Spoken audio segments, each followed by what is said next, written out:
So I just wanted to say right now, as a Robin fan, this chapter was absolutely unreal. I'm just so ecstatic that we got basically a whole other chapter of a Robin fight, and it turned out really, really crazy with a ton of actually really sick results that I actually did not expect it to kind of take place with. And I'm just so ecstatic, honestly, about how this fight turned out and what it means for Robin as a character. And I don't know, I'm just really hyped about this chapter, so I just want to get into it. But before we actually start the chapter review, if you guys could do me a favor and do the like, comment, and subscribe, that'd be incredibly appreciated, because we're getting pretty close to 250, as you can see, and I just think that the support would mean a ton. So with that, hope you enjoy the chapter.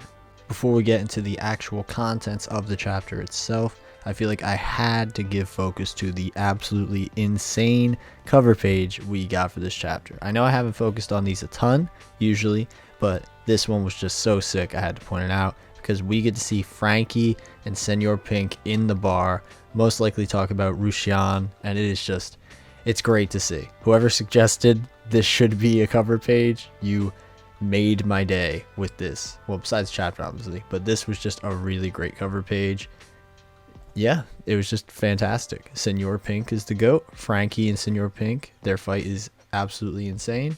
Love to see this finalization that probably, sadly, wouldn't have happened in the series come into an image of some kind from Oda.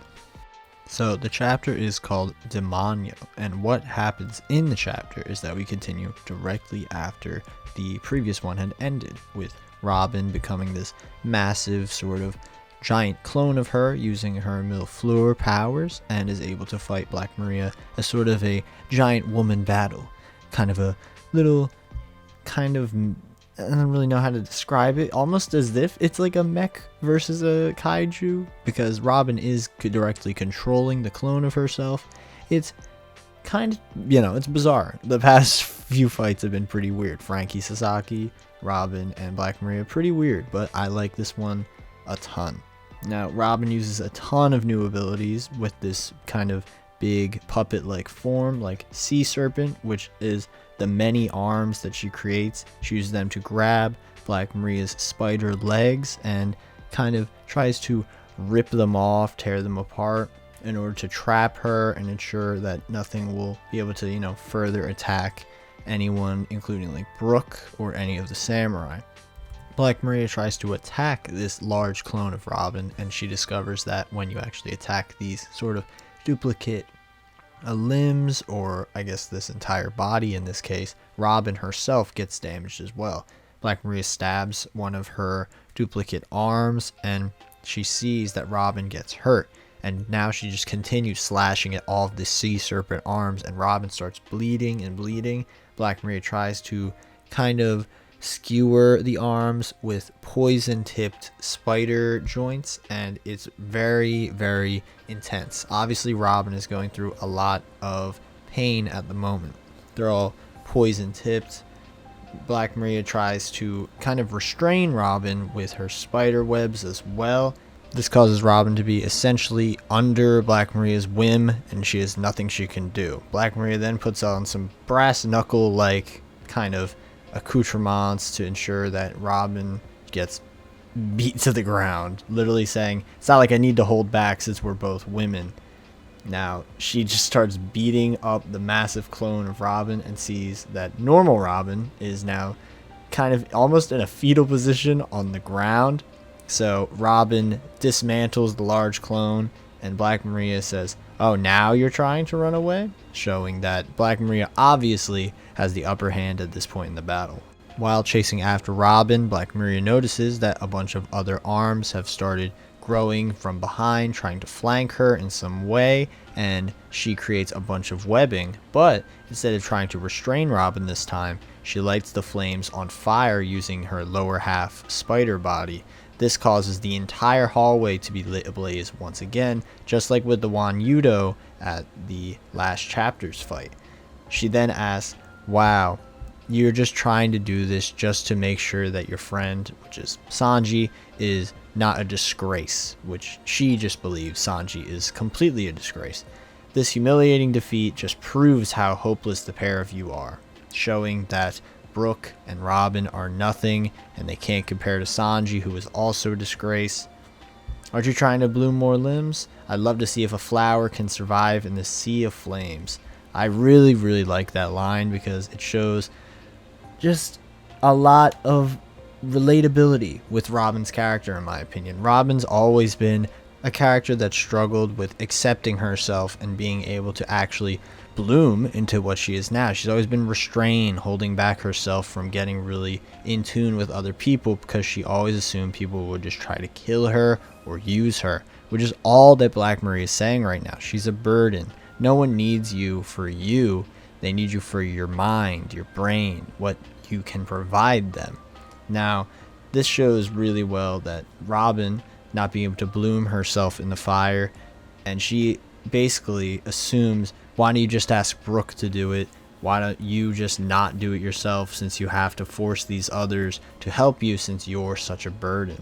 It really shows how far she's trying to put her down. But Brook, being a legend once again, says, if I were you, I would make myself scarce if you keep saying moronic things like that. It's just, I really like how Brook has been acting in these past 2 chapters. He clearly has a ton of respect for Sanji and Robin, and it shows. It really, really shows. Even though Brook realistically hasn't been with the crew for that long compared to like Nami, Sanji, you know, the East Blue team. After those 2 years of dedicating and devoting his life, well, this new part of his life, to Luffy, it just shows how much he truly cares about the rest of his crew. Now, this part of the chapter is where I'd say things get absolutely insane. While Robin is getting beat down by Black Maria, we get a flashback to her time with the Revolutionary Army, which has been something I've been waiting to see for so long, because I felt like Robin's like intermediate between the time skip stuff had so much potential, and it's really great to see not just this, but also like Koala and Sabo and Hack once again. I think it's really cool. Unfortunately, we don't see Dragon in this flashback, which is, you know, a shame, but we get to see essentially that Koala, who is a Fishman Karate instructor, because obviously she learned some Fishman Karate because of her time with Fisher Tiger way back in the Fishman Island flashback. Now, we get to see that Koala is teaching Robin how to do a Fishman Karate technique. I assume Hack is helping her, obviously, since he also knows Fishman Karate. But something that is pretty cool is that Sabo says that he could just teach her the Dragon Claw kind of technique that he used in Dressrosa. Now, I think this is so cool because Robin, instead of just using Fishman Karate, she blends that with her actual abilities. She thinks back to Fishman Island, obviously, because Fishman Karate, and sees that she was able to use her Gigantesco Mano techniques in order to ensure that her crew was safe from hitting a wall, and now she's going to use that same exact thing to hit the ceiling of a hallway to the live floor, which doesn't just sort of create a shockwave, but this combination of Fishman Karate creates the shockwave that completely crushes the ceiling down onto the fire, which takes all of it out. So it shows that Robin was able to essentially do this thing on her own. She didn't need Brook. She didn't need Brook, just like Black Maria said she would, and it shows Robin is truly independent. Now, I know that was pretty cool. We saw Robin use Fishman Karate, which is something that I don't think anyone expected. Now, we got the real thing that I don't think anyone ever could have expected, because personally, I thought, okay, Demonio is the title of this. Demon, maybe Robin has some black limbs and that makes her look like a demon, like Hockey, but no, not in the slightest. I hope it's Hockey. It looks pretty cool if it is Hockey, but no, she literally starts sprouting wings, and I'm not gonna lie, I do think this is very out of nowhere, but it's so cool because throughout the entire story, she's been called the demon child. Literally at the earlier section of this chapter, Black Maria refers to her as this nickname. Now, I think it's very, very neat that Oda has integrated her nickname into her ability. One thing I really like about this is what Robin says in response to Black Maria being shocked of her transformation. Robin says, "I'll be a devil if that's what it takes to help the people that count on me." I just think it was a really great moment for Robin all around.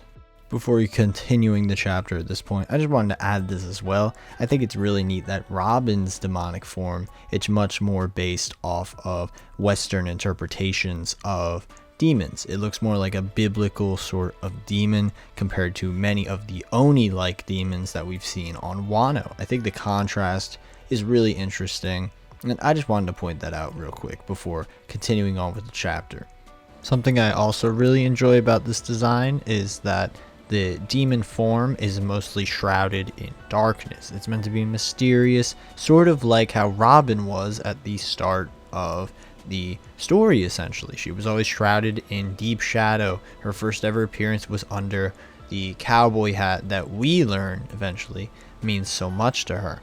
And throughout Eni's lobby, she's wearing an outfit completely shrouded in darkness, while Luffy is meant to be showing her the real light of the world, which is why she becomes so much more colorful and actually outgoing in the post time skip. And what makes it even better is that this dark color actually could be interpreted as armament hockey, which is personally what I believe this is, which I'm just so happy about. You have no idea, because I've been waiting for Robin to be shown to have this ability for so long, so it's really, really, really great to see. Now, we get to see that Robin does this insane kind of back-breaking Bane-like move on Black Maria, and she looks like she's out of the fight. Her eyes are completely whited out, she's spitting out blood, and it just looks like it's over. She's pinning her down, essentially.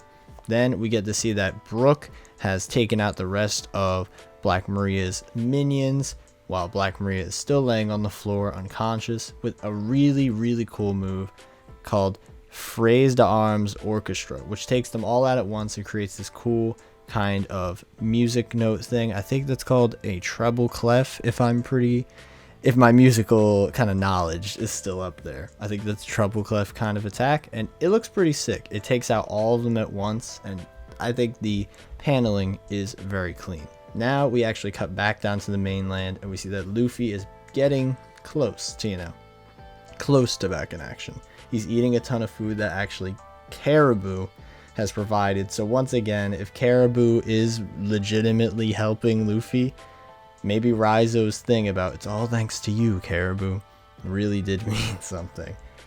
Every time Caribou shows up, I swear it's so bizarre. But that, we expect Luffy to eat the meat, get back to full health. He's powering up again. Now, this is what I think is the most interesting, not the most interesting part of the chapter. As a Robin fan, I can't say that, but this has a lot of potential. We get to see that Momo is very much seriously asking Shinobu to age him up, and Shinobu's telling him, "You'll never be able to return to normal. You'll still have the heart and mind of a child."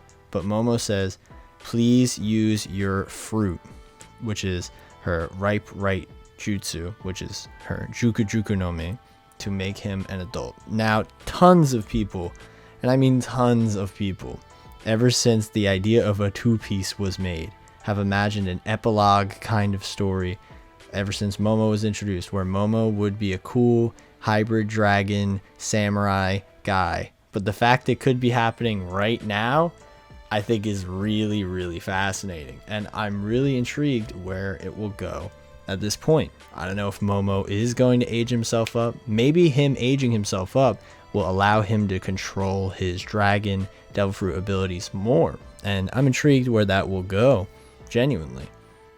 Overall, I'd say this was another super fire chapter. We love to see Robin succeed. We love to see Robin do anything, basically, because Robin is one of the best characters in One Piece, and everything else that happened around this chapter which was the Robin flashback with the Revolutionary Army. I thought that was really cool. And the ending with Momonosuke trying to convince Shinobu to age him up, which she says she can. So I'm very eager to see where that goes. Brook also got some cool shining moments as well, being once again showing his dedication to the crew. Overall, really good chapter. I hope you all enjoyed it as much as I did. I'm not sure how many of you are basically massive Robin fans like I am. I think personally she's one of the top 3 in the crew, without a doubt. Though she hasn't got that much shine in post time skip, this was a really great shining moment for her character. If you enjoyed the video, make sure you do the YouTube spiel where you like, comment, and subscribe. The attention would mean an absolute ton, because I think we're actually getting close to my idea of the year goal, which is kind of crazy. We recently hit 250 subs. Well, not 250 exactly, but really close to 250. My goal for the end of the year was to get to 500 subs. So if you could help get to that goal, it would be massively appreciated. And I hope you stick around. And with that, hope you enjoyed the video and have a good one.